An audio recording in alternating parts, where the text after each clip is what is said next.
నువ్వు పడిపోతే ఊరేగింపు ఆగిపోతుంది అనుకున్నాను. నీ కొడుకులు కోడళ్ళు నువ్వు పడిపోయినా నీ గౌరవాన్ని పడనివ్వట్లేదు కృష్ణంరాజు.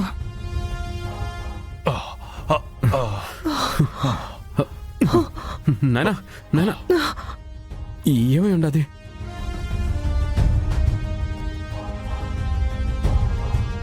నాన్న ఎలా ఉంది నాన్న? గుళ్ళోకి గాజు పెంకులు ఎలా వచ్చాయి?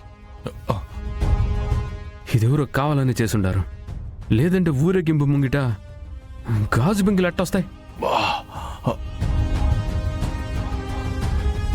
అయ్యా, ఇలాంటి పరిస్థితుల్లో కూడా స్వామివారి ఊరేగింపు ఆగనివ్వలేదు. నిష్ఠగా స్వామివారి కార్యక్రమాన్ని కొనసాగించారు.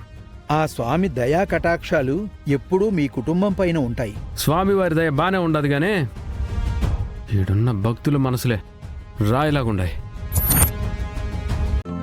ఈ రోజే డౌన్లోడ్ చేయండి, మీ ఫేవరెట్ షోస్ చూడండి.